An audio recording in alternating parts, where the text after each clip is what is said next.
I don't know what happened in my last video, but this is part two. The first video you'll see, I pointed out, remove these two bolts, the nuts and bolts completely to get your alternator out. So you have one bolt here, you have a bolt here. Remove this line right here, at the bottom of the tip of my finger. It's out of focus right now. I'm hoping it catches focus, but okay, right there. Then there's also an electrical line you have to remove as well. That's connected right here where my finger is at, right there. You see where that electrical line is? So 1, 2, 3, 4. You have to remove the nut and the bolt from the alternator. You will not have clearance to slide the alternator off the bolts. That's a 9/32 head for the these bolts here, and it's a 5/8 for the nuts to come off. Once you get everything off of there, you do not have to do anything as far as taking the alternator out the front, the grill. I don't know. A mechanic told me he's going to take the front off. It's not true. You're going to bring your alternator straight through here.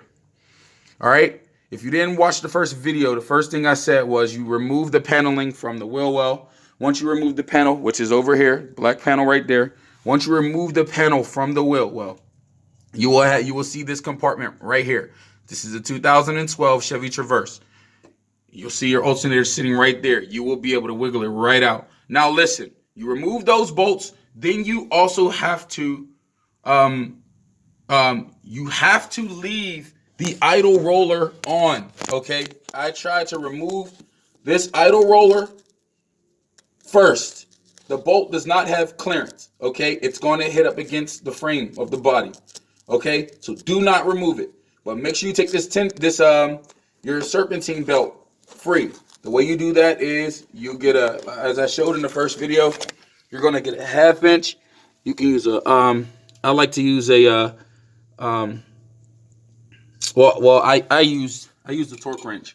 All right, but something that you can have leverage with a 1/2 inch head. Okay, that 1/2 inch head is going to go right inside of your tensioner, right there. All right, you're going to crank it over to relieve the tension on it, and then you're going to remove your serpentine belt. You'll be able to pull everything out of there. All right, your alternator will come straight out. Very simple. It's way more simple than what a lot of people make it seem to be. Very simple. Way more simple than what people make it seem to be. So I wanted to show, because I'm not a mechanic. I needed my alternator changed, and truthfully, the mechanic told me he didn't even have time to touch it because, you know, it was going to take too long. He would have to take too many things apart. No, you don't. Bring it straight out the wheel well, y'all. All right, cool. I'm glad I was able to figure this out so somebody else could know how to do it as well. All right. As I learn, I'll post videos. So y'all be on the lookout. Appreciate it.